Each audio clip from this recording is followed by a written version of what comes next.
नमस्कार। मैं SN Singh current affairs के क्लास में आप सभी का अभिवादन।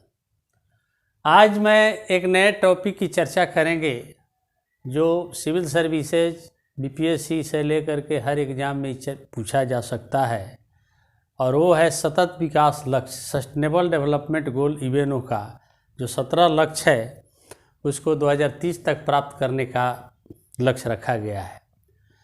अगर सतत विकास लक्ष्य प्राप्त कर लिया जाए तो दुनिया से गरीबी मिट जाएगी, भूख मिट जाएगा, लैंगिक समानता हो जाएगी, महिलाएं निर्णय लेने में स्वतंत्र होगी, महिला सशक्तिकरण होगा, पर्यावरण संकट से निजात मिलेगा, न्याय और सुदृढ़ शासन की स्थापना होगी, शहर और गांव में समृद्धि आ जाएगी। तो सतत विकास एक ऐसा लक्ष्य है, ऐसा विकास जो हमारे भविष्य को प्रभावित किए बिना वर्तमान की ज़रूरतों को पूरा कर सके। दरअसल सतत विकास की अवधारणा पर्यावरण संरक्षण का एवं विकास के साथ जोड़ा गया है।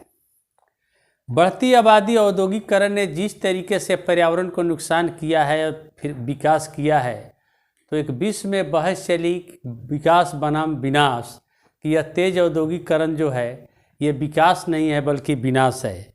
जबकि हमारी जो वर्तमान संसाधन है, प्राकृतिक संसाधन है, उस पर भावी पीढ़ी का भी उतना ही हक है जितना मेरा है, हम लोगों का है, वर्तमान पीढ़ी का है। इसी के परिप्रेक्ष्य में फ्रांसीसी विचारक, 18वीं शताब्दी के एक फ्रांसीसी विचारक थे जीन जैक रोजेन ने कहा था कि प्रकृति इंसान की ज़रूरतों को पूरा कर सकती है। फ्रांसीसी विचारक जैक रोजेन ने कहा कि प्रकृति इंसान की ज़रूरतों को पूरा कर सकती है, लेकिन कुदरत के पास उसकी वासनाओं को पूरा करने की ताकत नहीं है। ठीक वैसे ही बात महात्मा गांधी ने 20वीं शताब्दी में कहा था कि प्रकृति हर एक इंसान की ज़रूरत को पूरा कर सकती है लेकिन उसके लालच को नहीं। एक इंसान की ज़रूरत को पूरा कर सकती है लेकिन उसके लालच को पूरा नहीं करने में असमर्थ है। सतत विकास के संदर्भ में यह कथन प्रासंगिक है। इस सतत विकास की ज़रूरत इसलिए पड़ी कि जिस तरीके से तेज विकास ने पर्यावरण को नुकसान पहुंचाया है, तब 2015 में यूएनओ महासभा ने ऐसा विकास की बात की कि जो पर्यावरण को बचाते हुए विकास करे, और इसी के लक्ष्य के लिए 2016 से 2030 तक के लिए 17 लक्ष्य निर्धारित किए, जिसमें गरीबी हटाने, भूख उन्मूलन, बेहतर स्वास्थ्य सुविधाएं, गुणवत्तापूर्ण शिक्षा की बात की गई, लैंगिक समानता की बात की गई, स्वच्छ पानी, स्वच्छता की बात की गई, क्योंकि और सबसे ज़्यादा सतत विकास लक्ष्य में पानी पर ही जोर दिया गया है, क्योंकि आने वाले समय में पानी का संकट बढ़ने वाला है। सभी तक बिजली पहुंचाने का लक्ष्य रखा गया है, समावेशी आर्थिक विकास का लक्ष्य रखा गया है, और उद्योग और बुनियादी ढांचे का विकास, असमानता को कम करना, शहरों का समावेशी बनाना, समावेशी उपभोग एवं उत्पादन, जलवायु परिवर्तन से निपटने का प्रयास, समुद्री पानी का बेहतर इस्तेमाल, जैव विविधता और जंगलों की सुरक्षा पर जोर, शांति एवं न्याय पर जोर। यही क्वेश्चन बीपीएससी में 68वीं बीपीएससी में पूछ दिया था। सतत विकास लक्ष्य के 16 लक्ष्य के प्राप्त करने के लिए सरकार का पहल, तो शांति और न्याय के बारे में पूछा गया था, और 17 लक्ष्य को पाने के लिए एक सामूहिक हिस्सेदारी, साझेदारी होनी चाहिए। किस तरीके के सामूहिक रूप से उसका विकास किया जाए, उसके लक्ष्य को प्राप्त करने किया जाए। सतत विकास लक्ष्य का उद्देश्य सबके लिए समान, न्याय संगत, सुरक्षित, शांतिपूर्ण, समृद्ध और रहने योग्य विश्व का निर्माण करना, और विकास के तीनों पहलुओं, सामाजिक समावेश, आर्थिक विकास और पर्यावरणीय संरक्षण को व्यापक रूप से समाविष्ट करना है। तो आप जानते हैं कि भारत सरकार की एक प्रगति किस रूप में हुआ है या बिहार सरकार ने भी किस तरीके से किया है। तो भारत इसमें सतत विकास लक्ष्य के प्रति भारत तथा और बिहार ने किस प्रकार काम कर रहे हैं। और जैसा कि आप जानते हैं कि अभी हाल में अक्टूबर 2023 में सतत विकास लक्ष्य के बारे में पार्लियामेंट्री स्पीकर समिट 2023 में P20 पार्लियामेंट्री स्पीकर समिट में भी सतत विकास लक्ष्य के प्रगति के बारे में चर्चा हुई। तो उसके परिप्रेक्ष्य में कि भारत क्या उसके लिए कर रहा है और बिहार सरकार क्या कर रही है, तो बिहार का भी परिप्रेक्ष्य बताएंगे।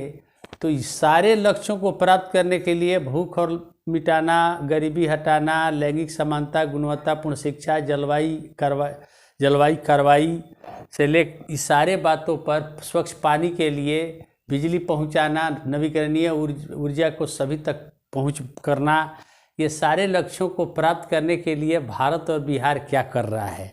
तो भारत सरकार का क्या हो रहा है, मेक इन इंडिया है, स्वच्छ भारत अभियान है, बेटी बचाओ बेटी पढ़ाओ, उज्ज्वला योजना, जल जीवन मिशन, नमामि गंगे, राष्ट्रीय स्वास्थ्य मिशन, आयुष्मान भारत से लेकर के डिजिटल इंडिया, स्किल इंडिया, प्रधानमंत्री जनधन योजना, मुद्रा योजना सहित अनेकों भारत सरकार के कार्यक्रम हैं।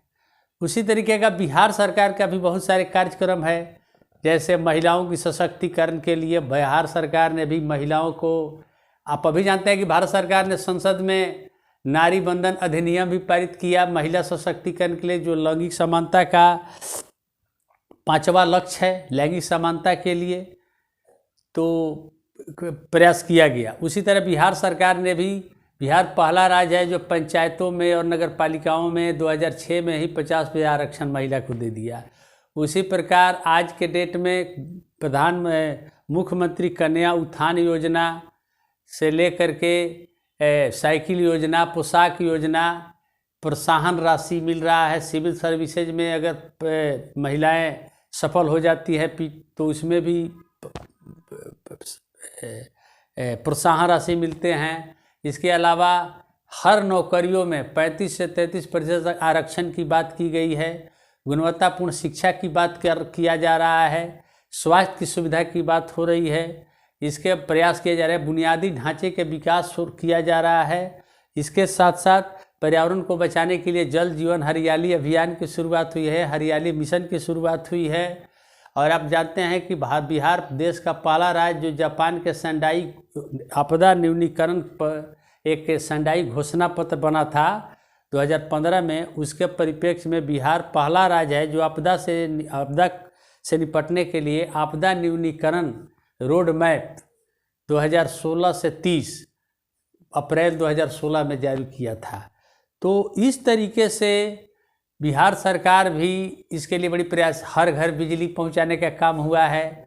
इसके अलावा शौचालय, हर घर नारी का सम्मान, शौचालय का निर्माण, यानी कुल मिलाकर 7 नीचे 1 और 7 नीचे 2, ये दोनों को मिला दीजिएगा तो ये सतत विकास लक्ष्य के दिशा में ही बिहार सरकार का प्रयास है।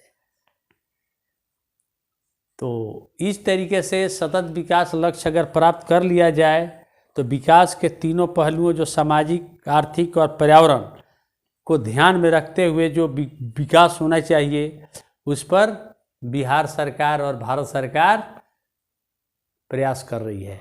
अगर एग्जामिनेशन में एक क्वेश्चन आया, फर्स्ट पेपर में आया चाहे सेकंड पेपर में आया, तो आप इतना जान लीजिए कि इसमें 17 लक्ष्य की चर्चा करते हुए भारत और बिहार क्या क्या उस चीज़ के लिए कर रहा है उसकी भी चर्चा करना होगा। तो इस तरीके से उम्मीद है कि ये वीडियो आप लोग को अच्छा लगेगा कंपटीशन पॉइंट ऑफ व्यू से। तो इसी के साथ आज का लेक्चर को मैं समाप्त करता हूँ। नमस्कार।